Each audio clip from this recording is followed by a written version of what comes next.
Vibrant music teaching. Proven and practical Tips, strategies, and ideas for music teachers.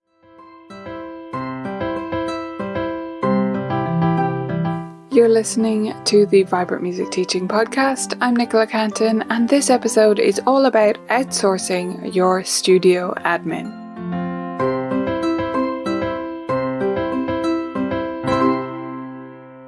Hey there, beautiful teachers. Welcome back to another episode of the Vibrant Music Teaching Podcast.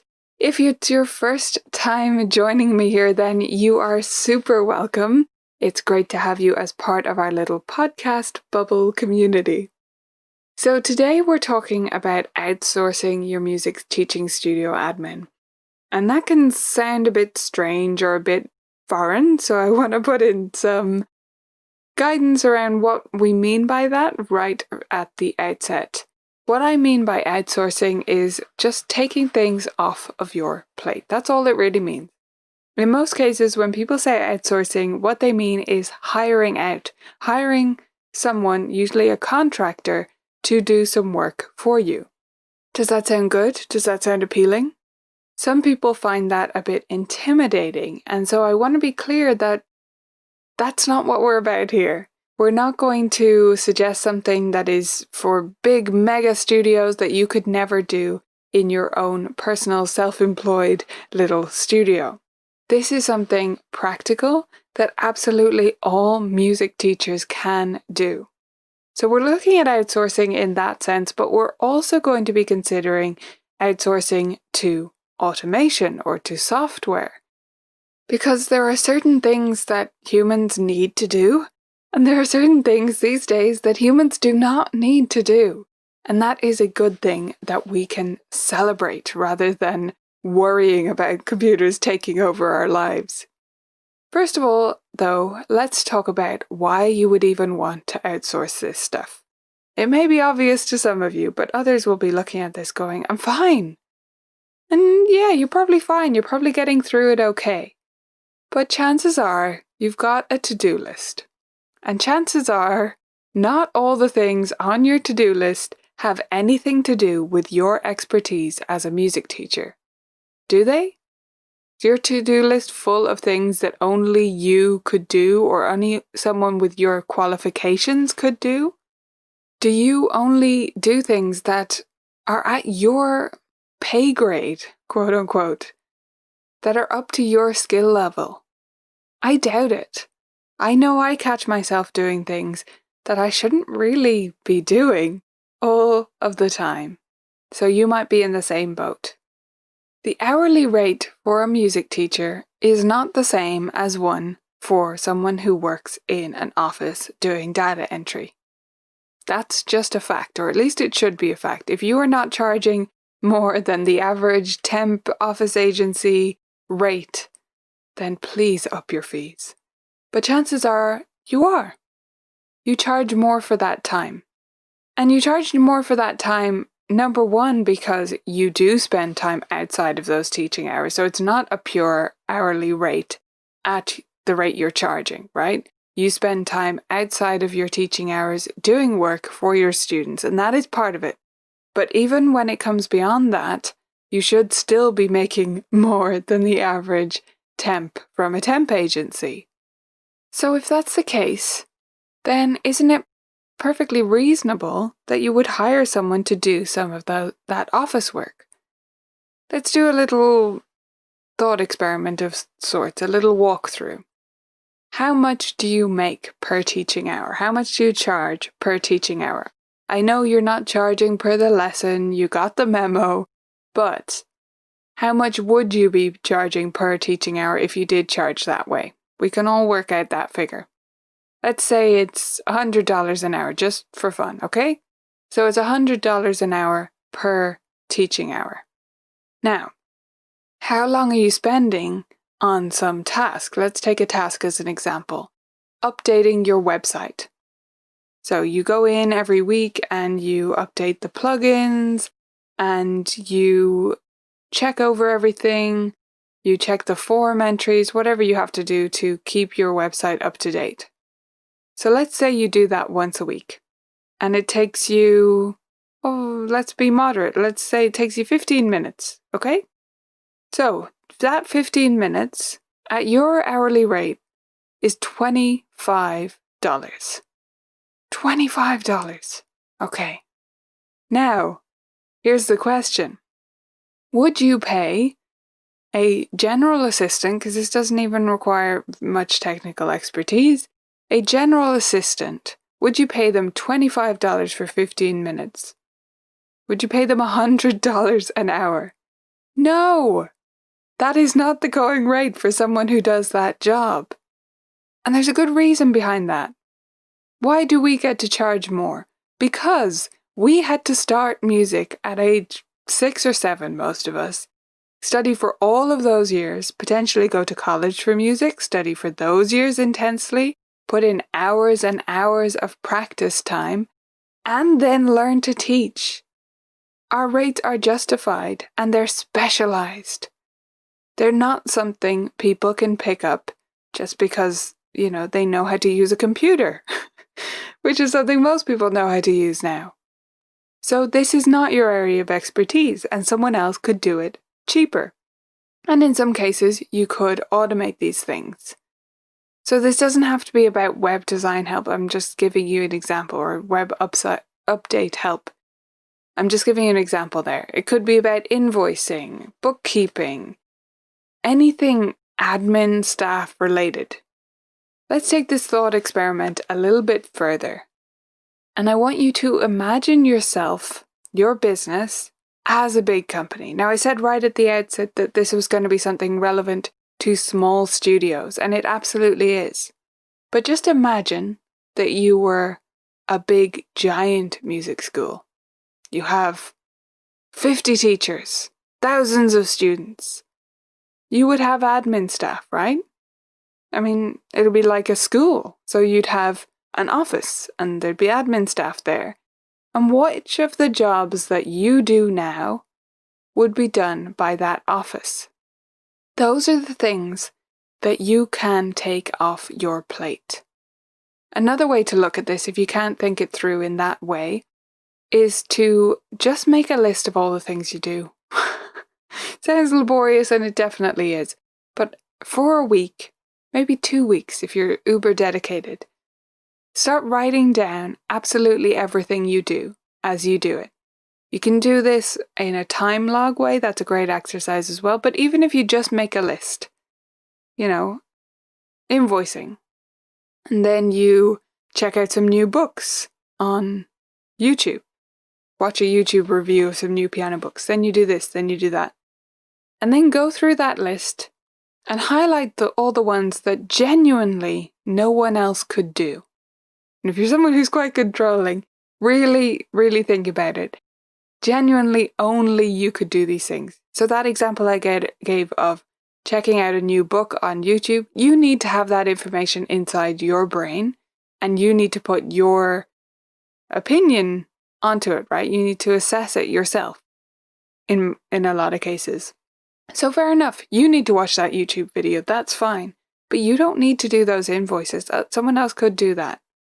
So that's 2 different ways to think about this problem. Once you have your list of things that not only you could do, the not for you tasks, then you can look at where to get rid of them.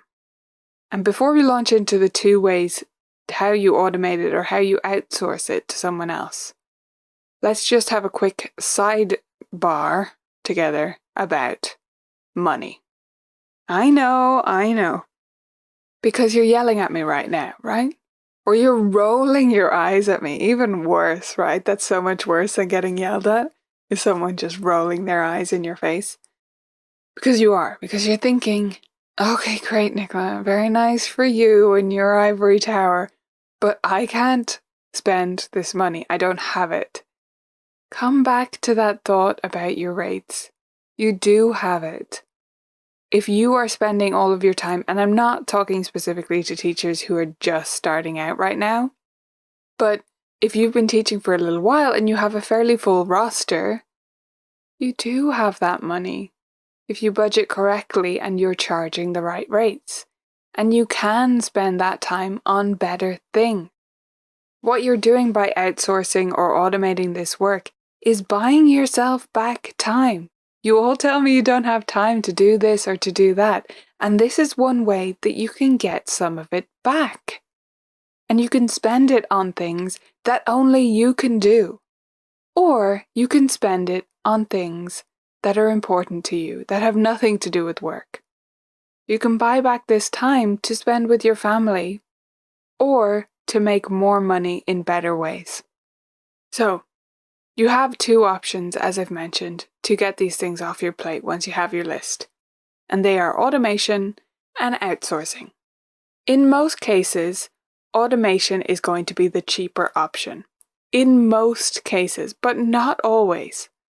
Still, it is the best first stop if you're thinking about getting something off of your plate.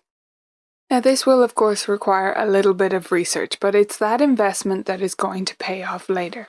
So look at your list and think about which things you can imagine maybe a computer is able to do by now. For example, I've mentioned it already, but invoicing. You do not need to be creating invoices in Excel or on a piece of paper and emailing them to your studio families each month or each semester. It just doesn't have to happen, okay? So you can automate that. You can use something like My Music Staff, or if you're not up for all of the features that they have, which are wonderful, if you only want invoicing, Wave is a free software that can do this, WAVE. Okay, so there's no excuses there. This can be done for free online. Now, there are other things that you can automate that might not be quite as obvious. For example, emails. A lot of emails that you send out are actually pretty predictable, and you might think you put a personal touch on them, but you can still do that if you do them ahead of time. There are great examples of this inside our essential email templates, which are in the Vibrant Music Teaching Library. So if you head into there, you'll see a lot of the ones that I'm sending out. And I would encourage you to, yes, sure, take them, use them as much as you want. They're called templates for a reason. But also take them and use them as inspiration. There may be different things in your business that you email about often that I haven't included a template for. But this will spark the thought process and get you thinking about what you could organize ahead of time. Once you have your email templates, there's a couple of different ways that you can automate them. So first of all, you can just streamline things by using something like the templates feature in Gmail. This is the best option if you have emails that you really do need to put a bit of a specific to each student touch into. So for example, the first lesson email that I send out, so that's after the first lesson, I send an email that says, the first lesson was awesome, here's what to do next, here's how to manage practice this first week. And I want to put some specific details about that child because I want the parent to know that I see their kiddo, that they're an individual to me, and that I see what makes them awesome and unique, right? So that is a template in Gmail. It's not something that I schedule way ahead of time or have go out automatically. But after the third lesson, that's when the emails start being automatic because it's the same information that I want everyone to know, and it's better that it's stripped out over time. So those essential email templates can provide great inspiration and starting points for your emails that are going to go out to parents, not just for new parents as in that example, but lots of different situations are covered within that series. So as you take a look at your outsourcing list, start with the ones that you think you could automate, look up an option to automate it or ask other teachers if they know good options, and then once you find one, write down beside it what the service is and how much it costs on your list. Because in occasional cases, software can be a little bit pricey, depends on the situation. And if it's going to be very pricey, it might actually be cheaper to get a human to do it. So price it out, write down the best option that you can find for each one. And whichever ones you can put into action straight away, do it because it'll take that off your plate sooner. Then you're left with a list, a hopefully smaller list of things that can't be automatic. They really do have to be done manually to some degree. Okay, now you have the option to outsource these. So when I talk about outsourcing in this way, I'm talking about hiring someone to do that specific task, or hiring a more general assistant who can do these kinds of tasks going forward. I'm going to suggest that you start out by hiring someone for just one task. This is less efficient in a lot of ways because you need to go and look for that person for that task and hire them, and it may take you almost as much time as the task would have taken, I'm going to be honest. But what you're doing here is you're learning about the process of hiring people, and that's important. The first few times, you might get this a bit wrong. You might not provide the clearest instructions, there might be misunderstandings, or you might not pick the right person for the job. I talk through the full process of hiring someone for a specific task inside our new Productivity Power Up course. So I have a full tutorial in there for using Upwork, and I share my tricks and tips for setting this up, and I actually walk through the full process. So I'm hiring someone in that tutorial, I'm hiring someone for some specific repetitive task of adding certain repertoire into Tonara. So I'm hiring someone for that task in the tutorial. I show the full process of how I go into Upwork, how I set up the job, how I choose the right candidate, how I manage them through the process of them completing the task, and the results of it, which were great. So if you want to check that out, if you're a member, just go into the video library. If you're not a member, you can sign up at vmt.ninja and you'll get instant access to that, as well as tons of other resources. I suggest you start by hiring out a few tasks in that way described in that video. And then, once you get used to it, start to build up a list of all of the things like this as they occur. They may be one-offs, and some of them may be things that happen again and again. And once you build up a little bit of a list, you might consider hiring someone, still a contractor, still a freelancer, not an employee, but someone who will do these things week after week. You can hire someone like that for just a couple of hours a week. It absolutely does not have to be a huge long-term commitment. Many people are happy with a job that is 1 or 2 hours a week, right? So consider hiring someone more long-term, but do the task-by-task hiring a few times before you do that, because you're going to learn so much through that process. And again, you can find the tutorial for that inside the Productivity Power Up course. I hope that this episode has given you some food for thought around outsourcing your admin. I truly believe that many teachers are doing tasks that they just don't need to be doing, that are not a good use of their time. So I hope that if you're in that boat, that you'll consider getting some of those tasks off your plate so you can spend more time doing things you love and that are truly important for you to do.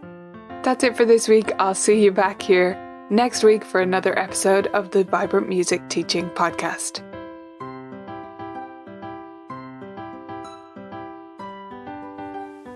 The Productivity Power Up course is our brand new course that is going to help you to save time. Do I need to say any more? Go check it out inside the video library or go to vmt.ninja to subscribe if you're not yet a member.